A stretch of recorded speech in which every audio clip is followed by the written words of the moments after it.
What's up, everybody? Welcome to another episode of HossTalks right here at the HossTalks studio located in Bob's Turn 5 at Port City Raceway. Hey, hope everything is going well for you on this day, whatever day you may be watching it. The current day for me is May 8th, Saturday, May 8th.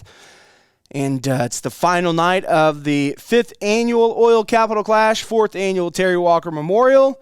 And we've had some great racing, some characteristic tracks that have been kind of insane. You can watch it all on flowracing.com. You can go back and watch it all as well. For today's episode, I have Terry Mattox on HossTalks. We talk all things from OCRS to ASCS, and of course, we talk about the Lucas Oil National Openworld 600 Series. It's all going to happen right after this from Performance Electronics. Performance Electronics, custom electronic solutions. From design to manufacturing, let us put your ideas in motion and become your company's full-service electronics manufacturing experts. Performance Electronics. Welcome back to HossTalks, everybody. Joining me on the show now, Terry Mattox, the guy that is a flagman, a race director, a promoter, a scheduler, a dirt bike racer, a go-kart racer. You do it all, man. Sometimes I wonder what the hell I got myself into. I think it's kind of comical from time to time seeing you get all worked up and you get stressed out. And I'm like, Terry, you did this to yourself, bro. So you do a lot in racing, and I mean, a lot of people know this already. A lot of people that watch this show understand the magnitude of things that you do for the sport. But for those that may not know, like, how did it get started for you? How did Terry Mattox get to where he is now? Like, I grew up around racing. My dad raced at Tulsa Speedway in the champ sprint class until about 98, and I've always been enthused by the flagman, and so that's what I've always wanted to do growing up. And in 2010, I got the opportunity for the first time to go up on the flag stand and just hang out with J.D. Etter, that flag for OCRS. And then in 2011, there was an opening at OCRS to be an announcer, and I was like, well, why not? Why not? So I went ahead and took that job, and I announced until 2013, and then I went over to Creek County Speedway for a couple months, and then graduated high school in May, and then a week later, the Sooner Region Director came open, and at the same year as when I started Now 600, so I put my name in the hat and was able to get on with ASCS. I started Now 600, and it's kind of snowballed from there. Yeah. So now you are involved with a wide variety of things from you're promoting the bicycle races. That's something that's pretty special. I mean, for the kids, not only you do that at Drumright Speedway there at the backyard bicycle track, and then now at Creek you do it every couple of Sundays. You know, you have everybody come out. How does that work for people that may not know that are in the Tulsa area? Hey, I can take my kid and have him race his bicycle and have some fun. How does that work? Do people have to pay money to come out to do that? Is there a pit pass involved, an entry fee? Like, how does that all work on a Sunday? We work at like a normal racetrack. It's a $2 pit pass. They actually get a wristband. The kids will sign in like normal. We go off point average. We line them up in a heat race, run a 6 or 8 lap heat race, line them straight up by how they finish with the A feature, run a 10 or 12 lap A feature. And then HossTalks was able to provide us with some cool little mini checks that say Creek County Speedway feature winner, and they get to take their picture. And then at the end of the year, at the Creek County banquet, we're going to do a banquet for the little kids as well, and they're going to get a jacket and championship trophy, just like the factory stocks and sprint cars on a weekly Saturday night out there. So that's pretty cool. So for race fans that have little ones that like to ride their bicycles up and down the road for a couple of bucks, you can take the little ones out and ride bicycles. How often do you guys do that? We do it one Sunday a month, and we actually race tomorrow afternoon. We hot lap at 2:30, race at 3 o'clock, and then we just race one Sunday a month, and you can find the full schedule at creekcountyspeedway.co/bicycles. Hey, that's pretty neat right there. A little shameless plug. Let's plug the other thing that you work on, a little thing called the Lucas Oil National Openworld 600 Series, presented by the High Plains Building Division. It was something that you created whenever there was kind of a lack of a traveling series, because ASCS2, the Hans, kind of built up a traveling series for the micros. And then it kind of felt like it was kind of dwindling away. Some racetracks went away that were hosting races. It was hard to get into different racetracks. And here you come along, putting in the hard work and the effort to make something else happen, and now it's turned into something huge. It's something I really didn't even imagine. Going into the first year, we ran mainly about Friday nights. We had 3 races at Creek County, 1 race at Caney, so we only had 4 races our first year in 2013, and each year has progressed, and here in the past 2-3 years, we've even gone nationwide, starting regional tours, sanctioned weekly tracks and stuff like that. So it's been a crazy journey so far for the past 9 years. So whenever you say you sanction a weekly track, what does that do for that racetrack? Because a lot of people may not understand that it's more than just putting a label on it. You're actually helping them with a multitude of things. Yeah, we help them with promotion. I actually write the preview story showing who the top 10 is in each class, and then on Saturday the track send me their pictures of the winners and all that. And so on Friday night, Saturday night, whatever night they race on, we do a recap highlighting who won and all that good stuff. We make flyers, and at the end of the year they get trophies and hoodies from us. That's cool.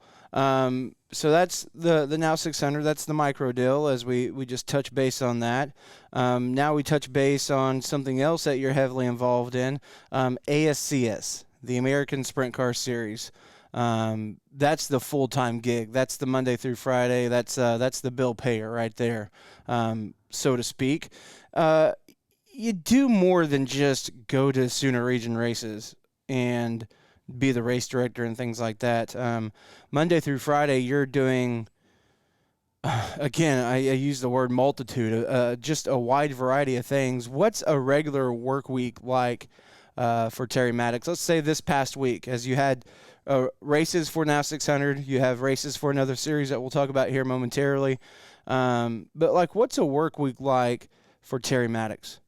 Monday through Friday, unless there's a race on Thursday night or Friday night. Here lately, we've been doing Chili Bowl ticket orders because the Hans own Chili Bowl for most people that know, and then we have the shootout and all that. So right now we're doing Chili Bowl ticket renewals and getting all that done, and just answering the phones and taking orders down, and that's basically my day-to-day until the Chili Bowl tickets actually go out. Then you go back to work, focusing on sprint cars and stuff like that. So before this, let's say February-ish, actually you start the schedule because you do all the scheduling and everything, reaching out to racetracks, not only for ASCS, but Now 600, OCR. You're in contact with people starting when for how you're already starting the 2022 schedule right now, aren't you? We started outlining a little bit of it after Knoxville 410 Nationals is when we start heavily getting into the national schedule.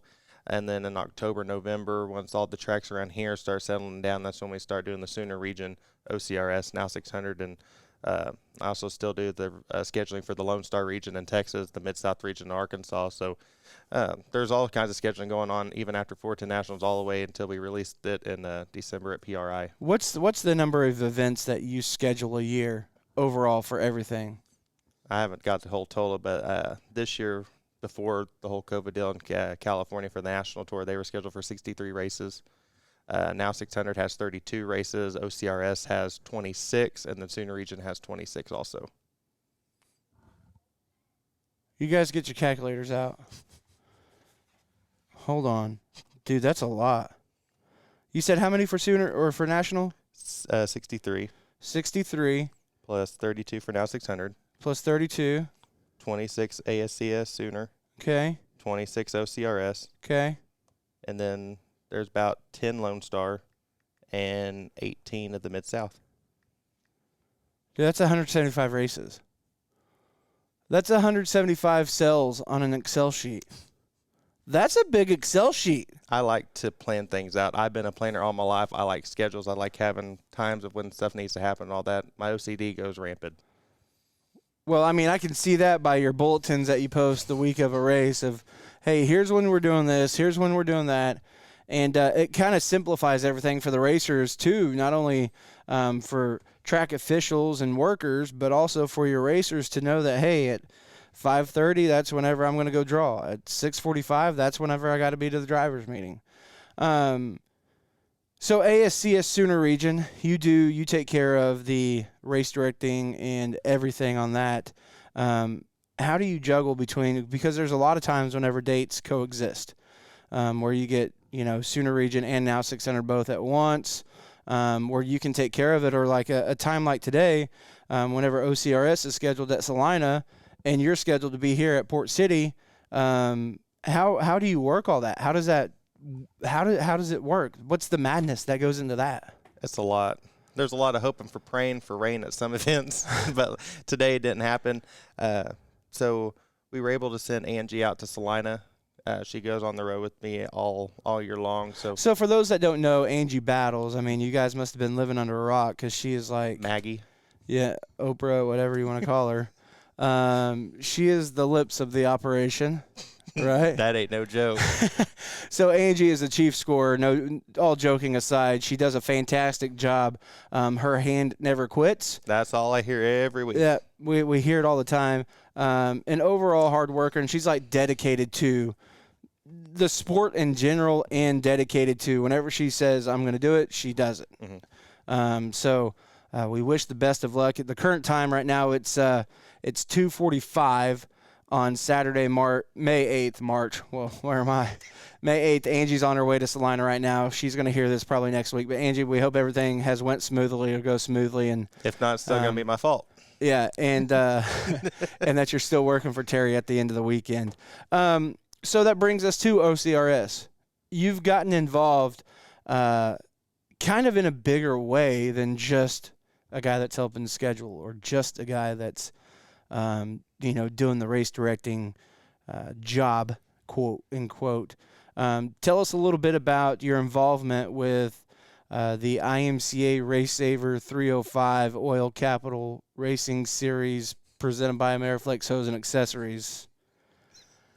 I know I messed that up, but the Ameriflex Hose and Accessories Oil Capital Racing Series IMCA Sprint Cars. Yeah, there you go. That's it. The past couple of years, when Kerry Gorby bought it from Barry Grable, we got together, tried to schedule around each other on the Sooner Region OCRS, because as most everyone knows, that most of these guys in Oklahoma have a 2-barrel or a 305, and also have an ASCS car. Right. And not only do you have drivers happen to choose where they want to race, you have fans choosing where they want to go see a race. Right. And then, that hurts the promoter in all of this. So we were able to schedule everything around to where if ASCS is racing tonight, OCRS is not. That's the way those guys can come run. Those fans don't have to choose between tracks. So, I mean, it helped it out to where it helps everybody, not just a series. Right.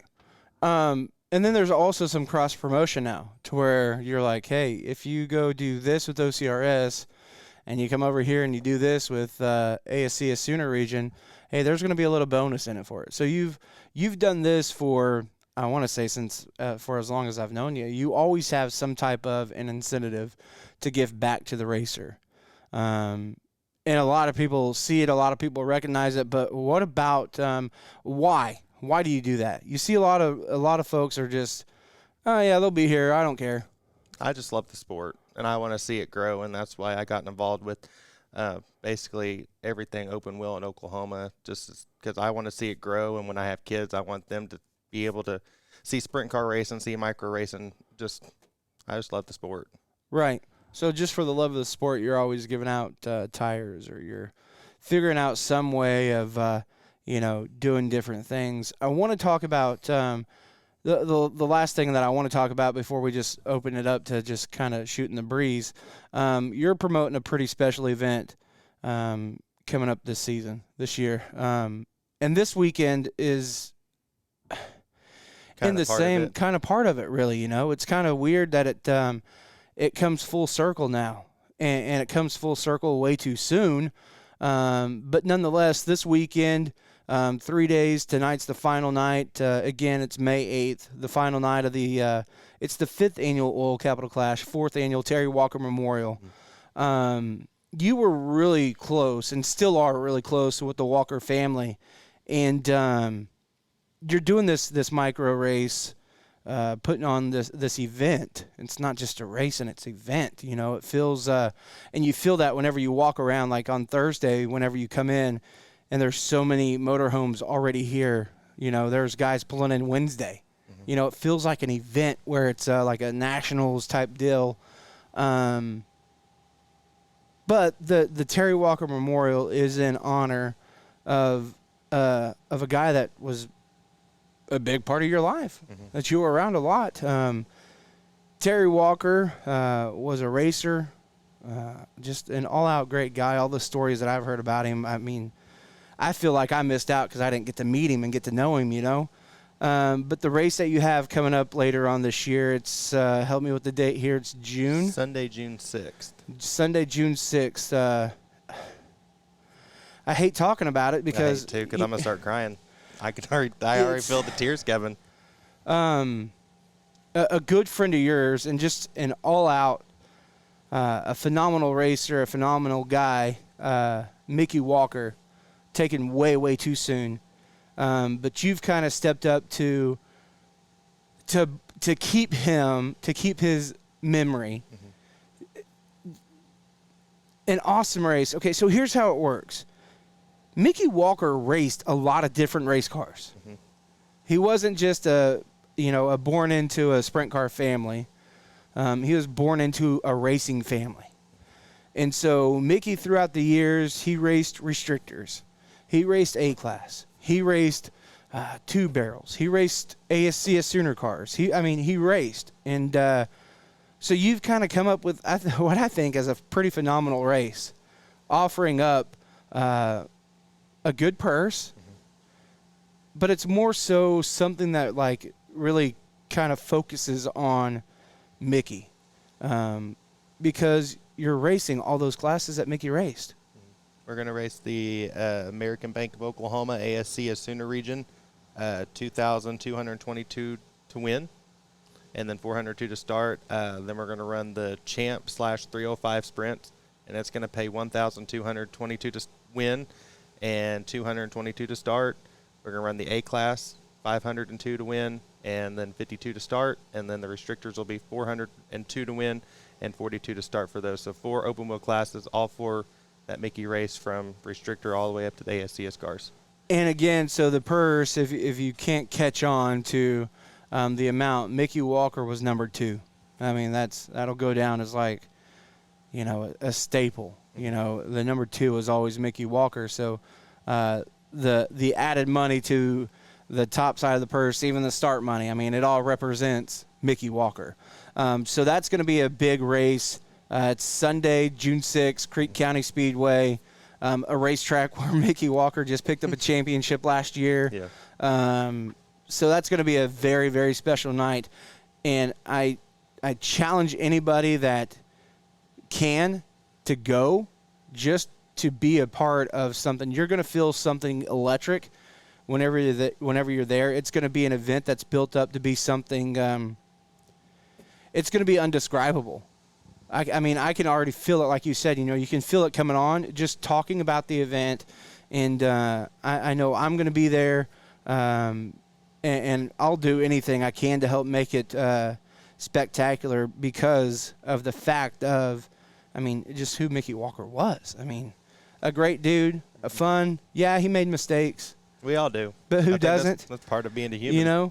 But at the end of the day, Mickey Walker was an outstanding young man, an outstanding friend, and an outstanding racer. So, come out to that. Terry, outside of all this stuff, your favorite restaurant, Texas Roadhouse? All the time. Man, we need to get Texas Roadhouse to sponsor the Lucas Oil National Open Wheel 600 Series. I even tried to get them to cater our banquet a few years ago, and they wouldn't even do it on a Saturday. Doggone it. I was kind of mad at them for a while. I didn't go for like 2 days. I didn't go for like 2 days. Terry, so your family is still heavily involved in racing. Your little brother is doing the motocross thing. Do you ever see him breaking into maybe a race car? Is he going to stick with the motocross stuff? I see him eventually. We tossed around the idea of doing restrictor, a micro sometime, but right now he's enjoying that motocross stuff. So, just let him go. And whenever he decides that, maybe I want to try something on 4 wheels, then we'll figure it out. Right. So outside of racing, what do you do? Racing. That's it. That's what's so hard about this interview is it's like, so Terry, what do you do in your spare time? Race. Well, what about whenever you don't race? Working on something for the next race? I lay on TikTok thinking about racing. Yeah. Which, hey, there's a lot of good racing stuff on TikTok. That's not to say.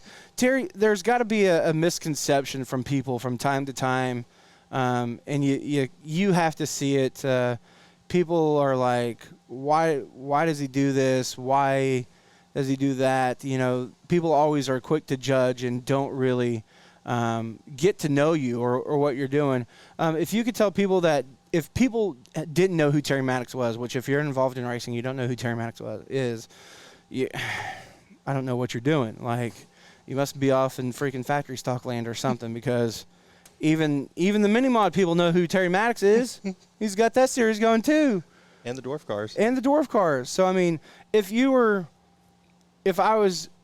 me and you're like, hey, my buddy Terry Mattox is, how would you describe yourself?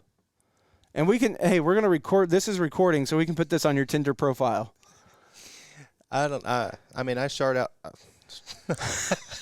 I start out shy. I've always been a shy kid growing up. I've always been a loner type person, and I'm still trying to come out of that shell. So a lot of people may see me as, he's just stuck up or, something like that. But until like I actually know you or something like that, that's when I start kind of opening up. But I don't go to ever around a lot and like talk, because my anxiety gets to me. So that's another reason why, which is just wild whenever you think about it. The guy that's a race director and chief starter, like the Lucas Oil Chili Bowl Nationals.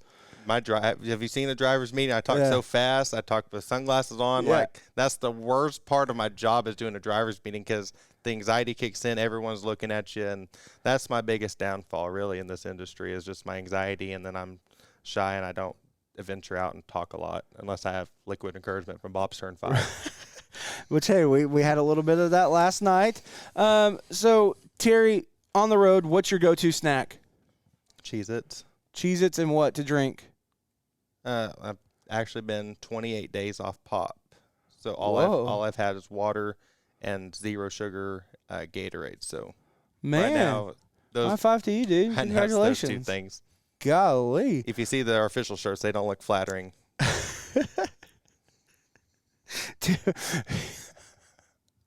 They don't. But hey, sometimes you got to do what you got to do.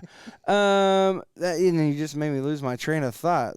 You caught me off guard on that one. That was kind of funny. Whenever you're not going to Texas Roadhouse, what's your second choice for like a good home cooked meal? Oh, good home cooked meal. I was gonna go Cane's, but I don't really. Cane's is good. I'm not usually home a lot. Right. You do make a mean macaroni and cheese. I love some macaroni and cheese and some chicken nuggets. Chicken nuggets. You're a big chicken guy, unless it's that steak from Texas Roadhouse. Here's what I was gonna say. I remember, it just came back to me. For those of you watching at home, a surprise. Terry, what is your go-to sandwich at Subway? Why you gotta do this to me? I get a foot long on white with pepperoni only on it. There you go. Hey, pepperoni. And when we go to Little Rock, Arkansas, and they don't have the white bread, I left them all in the Love's Travel stop because they didn't have a white bread. Oh man! And I stormed out, and Angie and Hoss thought there was something wrong, but no, they just didn't have the bread I want. He was gone. He was a goner. What's the tunes that you got playing on the radio whenever you're cruising down the road? Always country. Always country. Always singing along. Oh yeah, it's like carpool karaoke. It's a good time. And then sometimes we got to play, some of that throwback when Angie was born back in the 1920s. Right. So, in closing here, big picture of things. Where do you see Terry Mattox in 5 years? That's a good question. I mean, right now I'm content with Now 600, OCRS, and ASCS. I'd love to have my own racetrack one day. I'd also love to be Matt Ward on the road, traveling, doing the national deal whenever he gets done. And so that's are two things I look forward to that will further me that I want to do. Right. So big picture is maybe one day having your own racetrack or being out on the road full time. Anything else in closing that you want to say that people may not know or people need to know? Don't come to a driver's meeting. Don't come to a driver's meeting. Race fans, that's Terry Mattox right here on HossTalks. pops up off the top of his